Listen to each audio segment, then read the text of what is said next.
Doctor Mohammad ইউনূসের পক্ষে কোনো নির্বাচন অনুষ্ঠান করা সম্ভব নয়। That's all. জিল্লুর রহমান, তৃতীয় মাত্রা, চ্যানেল আই এই অনুষ্ঠানটি এবং তার যে সোশ্যাল ইনফ্লুয়েন্স, তার সঙ্গে সঙ্গে পলিটিক্যাল ইনফ্লুয়েন্স এবং ন্যাশনাল অ্যান্ড ইন্টারন্যাশনাল কানেক্টিভিটি, এই কানেক্টিভিটির সঙ্গে তিনি যে কথা বলছেন সে কথা নরমাল একজন ইউটিউবারের কথা মনে করার মতো গণ্ড মূর্খ এদেশে খুব কম রয়েছে। তার কথার ওজন আছে।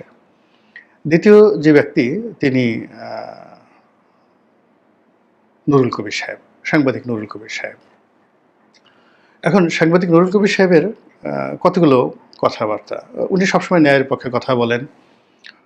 তারপর যেটা সত্য, সত্য বলেন, সাদাকে সাদা বলেন, কালোকে কালো বলেন এবং এই ভদ্রলোককে আমরা একজন সাহসী, একজন পয়েন্টিভ, টু দ্য পয়েন্টে কথা বলা এবং নিরপেক্ষতা বজায় রাখার সর্বোচ্চ চেষ্টা, যেটা তিনি করে আসছেন বিগত 1/11 থেকে, 2006-07 সন থেকে, এবং এটি এখন পর্যন্ত অব্যাহত রয়েছে। কেবলই মাত্র ওনাকে একবার একটু বিব্রত হতে দেখেছিলাম, সেটা হলো উনি RTVর একটি অনুষ্ঠান, সেই অনুষ্ঠানে সত্য কথা বলা শুরু করছিলেন, আর ঠিক সেই সময়টিতে বেনজির ছিলেন সেখানে আইজিপি। তো আইজিপি বেনজির সাহেব তিনি তার স্বাভাবিকভাবে বডি ল্যাঙ্গুয়েজ ব্যবহার করে অনেকটা ধমকের সুরে, অনেকটা হুমকির সুরে এই প্রথম সেই নুরুল কবির সাহেবের সামনে বাংলাদেশে যদি কেউ বলে থাকে সেটা বেনজির বলেছিলেন। তাকে যেভাবে তিনি কথা বলেছিলেন ওটা খুব দৃষ্টিকটু ছিল এবং নুরুল কবির সাহেব আত্মমর্যাদা এবং সম্মান বাঁচানোর জন্য একটু চুপ হয়ে গিয়েছিলেন। এর কারণ হলো তখন খুন, গুম, মিথ্যা মামলা, ভুয়া মামলা এত বেশি চলছিল যে কোনো মানুষকে ভ্যানিশ করে দিলে এই সমাজে একটা উফ শব্দ করার মতো কোনো লোক ছিল না। ফলে ওই দিন ওই একটি অনুষ্ঠানে আমি জনাব নুরুল কবিরকে দেখেছি যে তিনি আর এগোননি, ইচ্ছা করে এগোননি। পরবর্তীতে উনি যে সকল টিভি টক শোতে গিয়েছেন, বিশেষ করে তৃতীয় মাত্রাতে গিয়েছেন, এককভাবে গিয়েছেন, এরকম কারোর সঙ্গে যাননি। আর বাইরের বেশিরভাগ টেলিভিশন টক শোতে তিনি হয়তো নিষিদ্ধ ছিলেন। তো সেই মানুষটি এই জমানাতে এসে নরমালি তার ডক্টর মোহাম্মদ ইউনূসকে সহযোগিতা করার কথা, কিন্তু প্রথম দিন থেকেই তিনি তার মতো করে বলে যাচ্ছেন। এমনকি তিনি ডক্টর মোহাম্মদ ইউনূসের যে একটা সাক্ষাৎকার নিয়েছেন, একটা যুগান্তকারী সাক্ষাৎকার, বাংলাদেশে এই ধরনের সাক্ষাৎকার সাধারণত হয়নি। এবং সাম্প্রতিক সময় তিনি যে রিভোল্ট করেছেন সেটি হলো press council. Bangladesh press council সংবাদপত্র নিয়ন্ত্রণ, সংবাদপত্রের যে মধ্যে বিরোধ নিষ্পত্তি করা, জনগণ এবং সংবাদপত্র মালিক এবং সাংবাদিকদের মধ্যে বিরোধ নিষ্পত্তির ক্ষেত্রে কোয়াসি জুডিশিয়াল বডি হিসেবে সর্বোচ্চ প্রতিষ্ঠান। এখানে একজন অ্যাপিলেট ডিভিশনের বিচারপতি থাকেন চেয়ারম্যান, আর অন্যান্য যারা থাকেন তাদেরকে মর্যাদা দেওয়া হয় বিচারপতি, হাইকোর্টের বিচারপতির পদমর্যাদা সম্পন্ন, যারা মেম্বার থাকেন। তো এটা অর্থনৈতিকভাবে লোভনীয় পদ নয়, কিন্তু সম্মান এবং মর্যাদার জন্য এটা লোভনীয় পদ। সংসদ সদস্য হিসেবে আমি ওখানে 3 বছর দায়িত্ব পালন করেছি প্রেস কাউন্সিলের সদস্য হিসেবে। তো কাজে অনেকে এটা হওয়ার জন্য সাংবাদিকদের মধ্যে ওখানে সাংবাদিকদের প্রতিনিধি থাকে, পার্লামেন্টের প্রতিনিধি থাকে। তো it's a very powerful body. এটা ফাংশন নেই, অত কাজকর্ম করে না, কিন্তু এটা একটা পাওয়ারফুল বডি এবং এখানে সবাই যেতে চায়।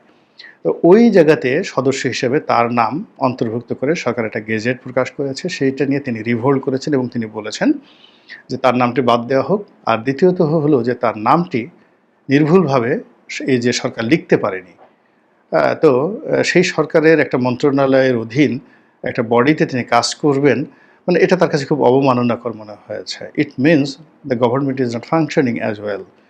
তো এই বিষয়টি বুঝতে হবে যে একটি সরকার সে যেভাবে পদে পদে অপমানিত হচ্ছে, অর্থাৎ তিনি যেটা বলছেন, নুরুল কবির সাহেব যেটা বলছেন যে তাকে এই কমিটিতে অন্তর্ভুক্ত করা হবে, তার অনুমতি নেওয়া হয়নি, তার সঙ্গে আলোচনা করা হয়নি এবং তার সম্মতি নেওয়া হয়নি। এটা খুবই আপত্তিকর। এখান থেকেই বোঝা যায় যে সরকার কতটা দেউলিয়া হয়ে পড়েছে, অথবা কতটা অহমিকা বোধে তাদেরকে পেয়ে বসেছে যে তারা রুটি ছেড়ে দিলে, ছুঁড়ে দিলে যে কোনো মানুষ সেটা রুটি গ্রহণ করবে। একটা জিনিস আছে না, আমরা যেভাবে বিভিন্ন নিকৃষ্ট প্রাণীকে বসে রাখার চেষ্টা করি মাংসের টুকরো ফেলে দিয়ে, খাবার দিয়ে, ঠিক এইভাবে পদপদবি দিলেই যে কোনো মানুষ দৌড়ে আসবে। তো এই সমাজে যে এখন নুরুল কবিরদের মতো মানুষ আছে, এটা সরকারের ডিকশনারিতে যে নেই, এটা সরকারের একটা বড় ব্যর্থতা। থার্ডলি হলো দেবপ্রিয় ভট্টাচার্য, যার সঙ্গে ডক্টর মোহাম্মদ ইউনূসের ব্যক্তিগত সম্পর্ক একেবারে চরমে ছিল। কিন্তু সেই ভদ্রলোকও ইদানিং যে ভাষায় কথাবার্তা বলছেন, তাতে সরাসরি ডক্টর মোহাম্মদ ইউনূসের যে রেজিম, সেই রেজিমের যে সততা, ন্যায়পরায়ণতা, সক্ষমতা ইত্যাদিকে চ্যালেঞ্জ করেছে।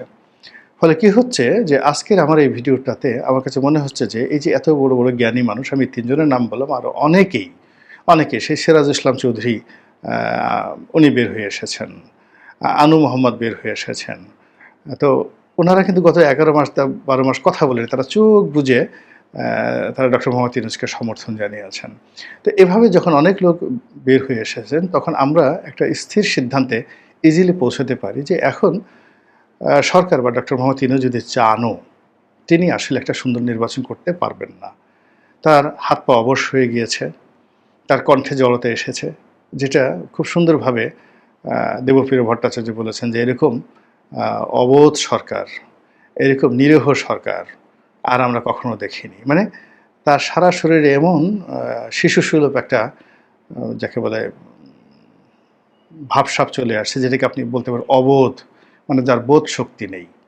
শিশুদের যেভাবে বোধ শক্তি থাকে না, ওইরকম বোধ শক্তি নেই। অথবা ধরুন প্যারালাইজড, আপনি টুক্কা দিচ্ছেন শরীরে, চিমটি দিচ্ছেন, খামচি দিচ্ছেন, কিংবা সরকারকে আপনি ভেংচি কাটছেন। আপনার সারা শরীর যদি প্যারালাইজ থাকে, আপনি তো রেসপন্ড করতে পারবেন না, অবোধ হয়ে যাবেন। অবশ শিশুর মতো আপনি হাসতে থাকবেন বা মুখ নাড়াতে থাকবেন, এই জোর। এটা হলো অবোধ সরকার।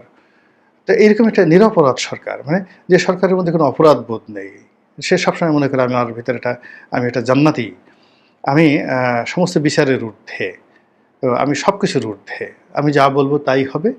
তো এই যে এটাকে বলা হয় যে একটা মানুষ যখন নিজেকে খুব নিরপরাধ ভাবে, সুপ্রিম কমান্ডার ভাবে, নিজেকে সেই দেবতা, মানে দেবতার মতো ভাবে, নিজেকে বিধাতা ভাবে, এরকম যখন সে ভাবতে থাকে, তখন তার মধ্যে এক ধরনের নিরপরাধ মনোভাব চলে আসে যে আমার কোনো অপরাধ নাই, সব দোষ কেষ্ট বেটার, সব দোষ কেষ্ট বেটার, অর্থাৎ আগে ফ্যাসিবাদ সরকার যেটা করেছে সেটাই করেছে, যেটা দেবপ্রিয় ভট্টাচার্য বলেছেন।